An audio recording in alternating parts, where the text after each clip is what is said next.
Alien Hunting Ground masih berlanjut. Para budak perang diharuskan untuk berhadapan dengan para orc. Di sana kita akan melihat seekor alien imut yang tak sanggup melakukan perlawanan sedang menjadi incaran salah satu orc yang mengejarnya dari arah belakang. Alien imut itu berlari meminta pertolongan kepada siapapun orang yang bisa membantunya. Terus meminta pertolongan sambil berlari. Tanpa sadar senjata milik orc sudah berada di balik punggung alien tersebut, membuatnya berpikir jika nyawanya akan segera dicabut.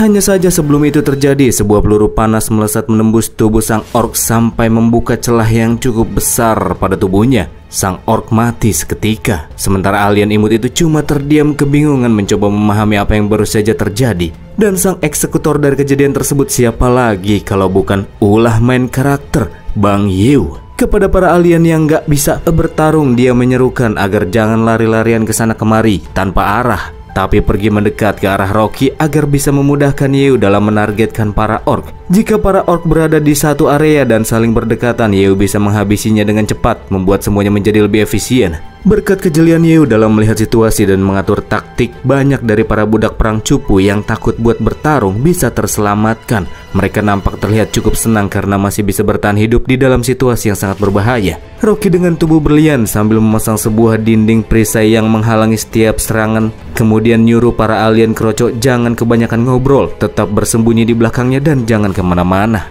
Bukan cuman berlindung, Rocky si Giant juga sekali melakukan sedikit serangan balik.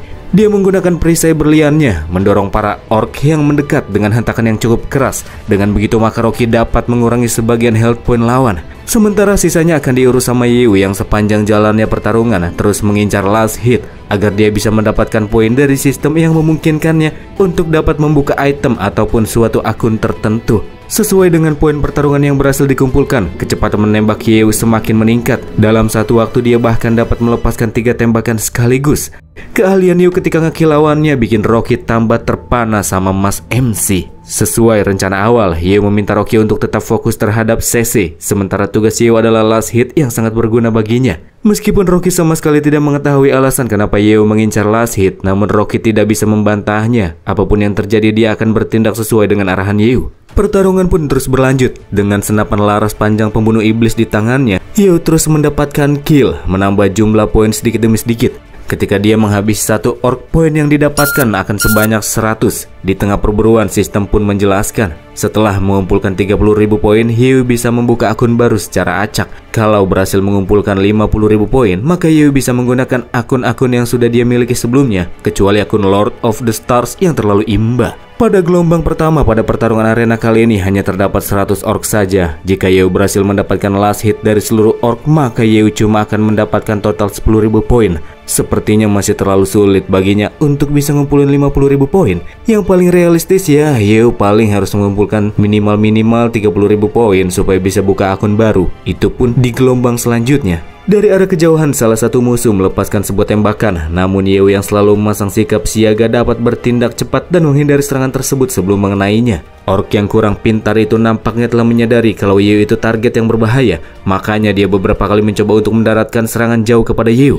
Hanya saja ya seperti sebelumnya, Bang MC bisa menghindarinya. Sambil ngeker orc yang nargetin dia, Yew berkata jika dia sama sekali tidak masalah kalau mendapatkan tantangan yang sulit. Tapi dalam kondisinya sekarang, efisiensi itu harus menjadi prioritas utamanya. Untuk bisa melakukannya, salah satu usaha Yew ialah melepaskan sebuah tembakan dan menghasilkan piercing shot. Satu tembakan menembus tubuh 3 musuh. Sementara itu di area bangku penonton, suasana semakin menggila. Terlebih ketika mereka melihat kemampuan menembak Yew yang menjatuhkan musuh cuma dengan 1 peluru. Pada awalnya mereka menganggap para budak perang hanya bisa bertahan menghadapi orc yang jumlahnya lebih banyak.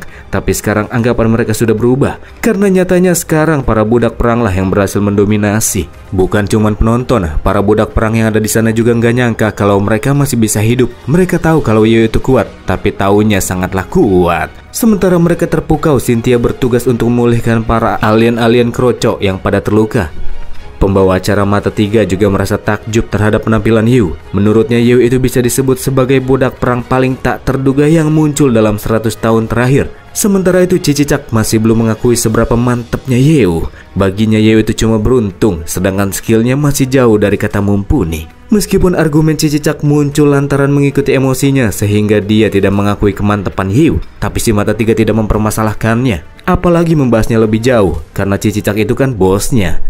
Menurut Cicicak, meskipun para budak perang khususnya Yeo bisa melawan wave pertama, kodok ini sangat yakin mereka tidak akan bisa bertahan pada wave selanjutnya. Di arah lain ada Arnold yang bersembunyi di antara para penonton. Setelah melihat pertarungan, dia jadi tambah tahu kalau Yeo itu memiliki sikap ketenangan dan pengendalian situasi yang sempurna sekalipun sedang berada dalam situasi krisis. Membuat alien satu ini jadi semakin penasaran sama Bang Yeo. Seekor orc pun tewas dengan tembakan di jidat. Dia menjadi orc terakhir yang bisa diburu di dalam arena tersebut. Gelombang pertama berhadapan dengan 100 orc akhirnya telah selesai. Hanya saja para budak perang tidak bisa senang dulu karena gelombang pertarungan kedua akan segera dimulai dalam waktu 1 menit ke depan. Waktu yang singkat untuk mendapatkan istirahat yang cukup. Para budak perang yang baru saja melalui kematian bertanya-tanya apakah mungkin mereka dapat bertahan hidup dalam pertarungan selanjutnya. Tahap pertama saja sudah sangat sulit bagi mereka. Gimana tahap keduanya? Buat Rocky, pertarungan barusan itu sangat seru. Menurut Cynthia, karena instruksi yang diberikan oleh Yeo lah, semuanya bisa menjadi jauh lebih mudah. Pas lagi diajak ngobrol sama keduanya, Yeo malah terdiam tanpa memberikan tanggapan apa-apa. Karena saat itu Yeo lagi mikir, terdapat sesuatu yang aneh dari pertarungan sebelumnya. Dan itu adalah, kenapa poin yang didapatkan dari hasil menghabisi orc malah kurang dari perhitungan? Taunya terdapat 18 orc yang berhasil lolos dari serangan Yeo, membuatnya hanya bisa mengumpulkan total 8.200 poin saja. Ternyata tidak semua budak perang di sana cuma sekedar kerocok yang minta digendong. Di antara mereka, Yeo melihat sosok cewek bertelinga hewan yang nampaknya cukup strong. Dia terlihat berkilau. Nggak diragukan lagi, Yeo yakin kalau cewek itu pasti sosok yang sudah membunuh 18 orc yang lepas dari tangannya. Dan cewek itu melakukannya seorang diri. Sebagai rekan seperjuangan yang sama-sama mencoba bertahan untuk tetap hidup, cewek itu memang patut mendapatkan pujian. Tapi masalahnya kalau Yeo biarin dia terus merebut killnya, maka kesempatan Yeo untuk membuka akunnya semakin akan sulit. Demi memperbesar persentase kemenangan, Yeo nggak mau tinggal diam dan akan segera berbuat sesuatu. Dengan mata berbinar, Cynthia juga terlihat begitu tertarik sama si cewek yang punya kuping hewan sama kayak dia dan sedang berdiri di antara jasad orc yang dia babat dengan kekuatannya sendiri. Tak berselang lama, Yeo kemudian menghampiri cewek itu. Nggak pakai sapaan awal dan langsung ngomong kalau nona cantik ini sangat luar biasa, bisa membunuh banyak orc seorang diri. Itu bikin Yeo kagum. Tapi cewek itu malah jawab ketus, ngomong sama Yeo nggak usah lah kebanyakan basa-basinya dan langsung saja bicara to the point. Karena cewek itu agak judes, Yeo langsung ngomong kalau melihat dari keadaannya cewek tersebut kayaknya udah kehabisan banyak energi. Makanya supaya sama-sama enak, di gelombang selanjutnya Yeo ngajakin dia buat gabung sama timnya. Bukan cuman judes, cewek tersebut nampaknya punya harga diri yang sangat tinggi. Baginya, kata-kata Yeo itu seperti lelucon. Dan sebagai sosok pejuang dari sebuah klan kucing yang hebat, dia ngerasa sama sekali nggak butuh bantuan dari makhluk kecil kayak Yeo untuk melindunginya. Abis nolak mentah-mentah tawaran Yeo, cewek kucing itu pun langsung pergi begitu saja. Kucing saat itu sangat jual mahal. Nampaknya Yeo hanya bisa mendekatinya sedikit demi sedikit sebelum bisa diajak kerjasama. Para budak perang kemudian berkumpul setelah Yeo memintanya, karena ada sesuatu yang pengen disampaikan. Agar bisa bertahan hidup, budak perang terlihat akan melakukan apapun yang Yeo katakan. Dari pertarungan sebelumnya mereka juga semakin yakin kalau Yeo memang layak untuk diikuti dan berperan sebagai komandannya. Jadi rencananya adalah ketika pertempuran dimulai, Rocky bersama dengan orang-orang yang punya pertahanan kuat akan ditempatkan di garis depan untuk memblokir serangan-serangan yang muncul di awal. Sedangkan Cynthia akan memberikan heal dan buff dari belakang, memastikan keselamatan bagi petarung garis depan. Teruntuk budak perang yang memiliki serangan jarak jauh, mereka harus mundur ke deretan belakang untuk memberikan tembakan dukungan dan fokus untuk menyerang musuh yang berhasil lolos dari barisan depan. Dan yang terakhir, tapi tidak kalah pentingnya, ketika health point musuh turun di angka 15%, mereka semua harus mengubah target kepada musuh yang masih prima dan membiarkan Yeo mendapatkan last hitnya. Yeo janji selama dia berhasil menjatuhkan banyak musuh, dia dapat membawa mereka kembali dalam keadaan hidup-hidup. Yeo bertanya apakah mereka bersedia melakukannya dan menaruh kepercayaan kepadanya. Semua budak perang pun langsung angkat tangan dengan kesadaran penuh mereka akan mengikuti apa yang disampaikan sama bos Yeo. Istirahat yang cepat itu pun akan segera selesai. Pembawa acara meminta kepada penantang untuk kembali mempersiapkan diri masing-masing. Dalam jenis pertarungan seperti ini, biasanya musuh yang akan muncul pada gelombang lanjutan biasanya akan jauh lebih kuat. Makanya Yeo minta kepada semuanya untuk tetap berhati-hati. Di tengah ketegangan yang terlihat dari raut wajah para budak perang, kemudian muncul sebuah portal keunguan, menjadi penanda bahwa hitung mundur dari dimulainya pertarungan telah berakhir. Sebuah kaki berukuran cukup besar memancarkan aura kematian keluar dari balik portal. Setelah muncul sepenuhnya, terdapat total 3 sosok entitas yang dari penampilannya sepertinya punya kecerdasan yang lebih tinggi daripada para orc. Dibandingkan dengan para petarung barbar, mereka lebih seperti sosok Black Mage. Melihat musuh yang muncul cuma ada 3 orang, salah satu alien keroco pun menganggap pihaknya bisa menang dengan lebih mudah karena memiliki jumlah yang lebih banyak. Tidak seberani itu, para alien wajah imut masih terlihat ketakutan ketika melihat musuh yang muncul. Sementara si alien hijau mencoba menenangkannya, memintanya nggak usah takut lah karena mereka akan menang jumlah. Tak berselang lama setelah menginjakan kaki di tempat tersebut dan mendapati adanya musuh di hadapannya, salah satu dari 3 musuh yang datang berkata, "Bangkitlah!" Dan tiba-tiba saja dari permukaan tanah mulai bermunculan para orc yang sebelumnya sudah dikalahin sama Yew dan para budak perang. Hal itu bersama dengan suara animo dari bangku penonton terdengar semakin meriah. Kebanyakan dari mereka beranggapan jika ini akan menjadi akhir dari para budak perang. Musuh yang sebelumnya sudah susah payah mereka kalahkan kini malah kembali terbangkitkan. Setelah melihat kemampuan musuh, para budak perang sadar jika lawan yang mereka hadapi kali ini ialah Negromancer. Jika tidak bisa mengalahkan sang Negromancer, maka musuh akan terus-menerus berdatangan dan akhirnya malah membuat pihaknya menjadi kelelahan. Hal ini bukanlah perkara yang mudah. Sebelum mengalahkan musuh utama, masih terdapat mayat hidup yang harus dilewati terlebih dahulu. Sangat merepotkan. Dalam kondisi tersebut, Cynthia bertanya kepada Yew, selanjutnya apa yang mesti mereka lakukan? Bukannya panik, Yew malah terlihat senang. Karena pada awalnya dia merasa khawatir musuhnya kurang banyak untuk mencetak banyak poin. Tapi sekarang musuh malah memberikan kesempatan baginya untuk bisa mendapatkan banyak poin. Cynthia langsung kebingungan abis dengar kata-kata Yew.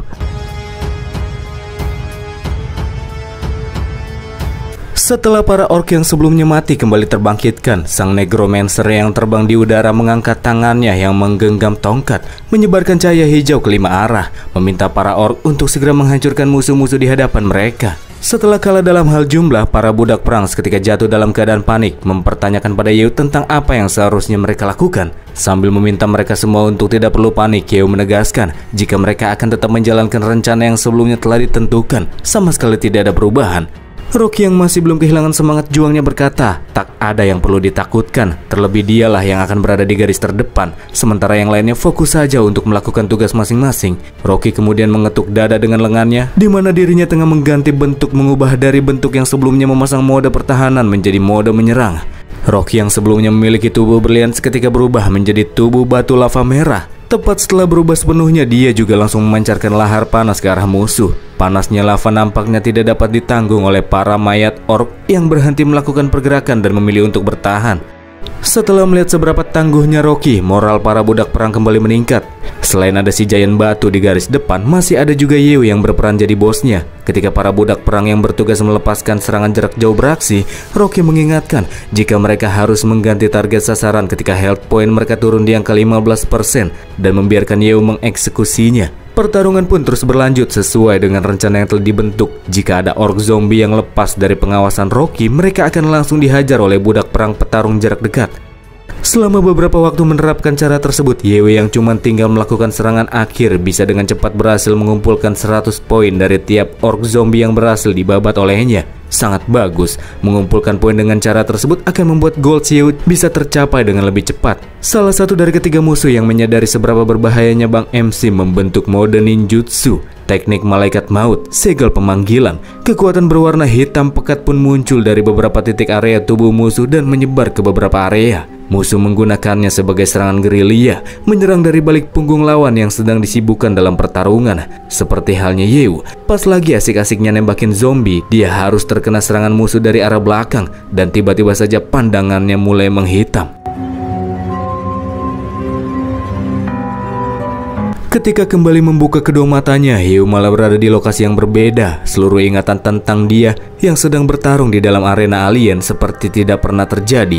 Yew kini sedang berada di arena zona aman bumi, namun dalam kondisi berantakan seperti baru saja terjadi perang besar-besaran di sana. Berdiri memandang bulan yang bersinar di malam kelam. Ketika memandang sekitar area zona aman yang telah hancur, Yew melihat sesuatu yang mencengangkan. Dia melihat adiknya Yunfei sudah tergeletak di permukaan tanah dan mati. Bukan cuma Yunfei, terdapat pula kedua orang tuanya serta Nona Moker yang sudah berubah menjadi mayat. Sambil nangis, Yeo bertanya sebenarnya apa yang telah terjadi di sana, tapi dia sama sekali tidak mendapatkan jawaban karena sedang mengobrol dengan orang mati. Di malam itu, Yeo langsung menguburkan semua mayat orang-orang terdekat serta keluarga yang ia temukan sudah tidak bernyawa, lalu memandanginya cukup lama dalam diam. Di permukaan tanah, dia menatap ke arah sebuah senapan laras panjang, membuatnya mendapatkan ide untuk menyelesaikan permasalahan yang terjadi. Mengambilnya dari permukaan dan menggenggamnya dengan begitu erat. Senjata tersebut berubah bentuk menjadi sebuah pistol mini, sementara di sana Yeo memasang pandangan kosong dan dia mengarahkan senjata tersebut ke tempurung kepalanya. Rasa putus asa membuatnya tidak ingin terus melanjutkan kehidupan. Tapi sebelum menarik pelatuk dari pistolnya, Yeo mendengar suara seorang cewek yang memanggil-manggil namanya. Semakin lama suara tersebut jadi terdengar semakin jelas, hingga akhirnya Yeo paham jika penglihatan yang baru saja dialami semuanya hanya sekedar ilusi semata,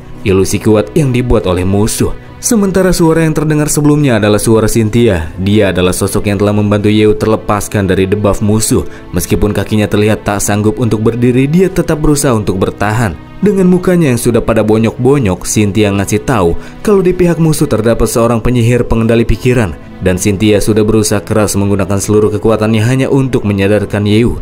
Nampaknya bukan cuma Yeo, di sana juga terdapat para budak perang yang tewas, bundir pakai senjatanya sendiri gara-gara kena jurus kendali pikiran musuh yang membuat mereka masuk ke dalam ilusi.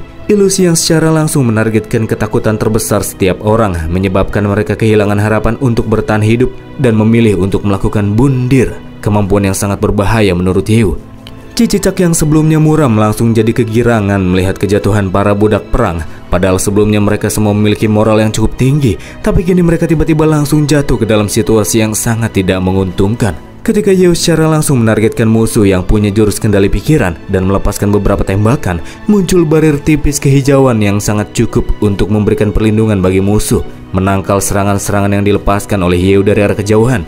Setelah serangan mereda, terlihat musuh sama sekali tidak terkena damage sama sekali. Dia masih berada dalam keadaan prima, bahkan terlihat tengah mempersiapkan serangan lanjutannya.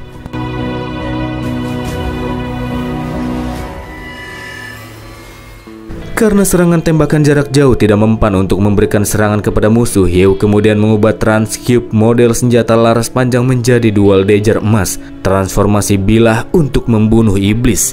Mempersiapkan ancang-ancang, Yeo kemudian bergerak cepat melompat ke arah posisi musuh.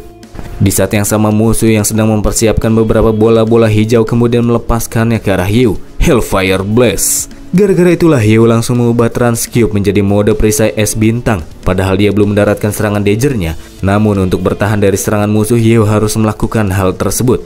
Dengan menggunakan mode perisai es bintang, Yeo dapat memblokir Hellfire Blast milik lawannya. Bukan cuma dapat memblokirnya saja, Yeo juga terus maju dengan perisainya mendekati musuh yang masih belum berhenti menyemburkan serangan. Terus mendekat hingga jarak di antara keduanya semakin menyempit, hingga akhirnya Bang MC dapat membuat musuh terhempaskan, terkena tubrukan dari perisai es bintang. Serangan masih belum mereda. Ketika tubuh musuh terhempaskan di udara, Yeo melemparkan perisai es bintang ke arah musuh. Perisai yang terbentuk dari Transcube itu kemudian kembali berubah bentuk sesuai dengan keinginan sang pengguna, dan kali ini bertransformasi menjadi bentuk Infinite Binding, gelang-gelang emas yang bentuknya cukup fleksibel. Namun ketika target berhasil tertangkap, gelang emas itu akan mengekang tubuh target menjadi semakin kecil sampai target tak dapat bergerak. Pembawa acara Mata Tiga tidak menyangka bahwa Yeo berhasil menangkap salah satu dari jenderal musuh. Menurutnya, kayaknya situasi bisa berbalik lagi nih. Anggapan si Mata Tiga bikin Cicicak jengkel. Kodok itu heran kenapa si Mata Tiga yang padahal bawahannya seakan-akan malah pengen memihak Yeo terus. Padahal sepanjang pertarungan si Mata Tiga cuma memberikan penjelasan secara netral dan objektif. Kembali ke Yeo, dia mengambil sebuah kapak orc yang tergeletak di permukaan tanah dan langsung menggunakannya buat mengkampak musuh yang sekarang gak bisa lari kemana-mana. Musuh yang sudah tidak bisa melakukan apa-apa tanpa adanya sarana pertahanan. Pada akhirnya, iya, serangan pun terdaratkan dan dia mati.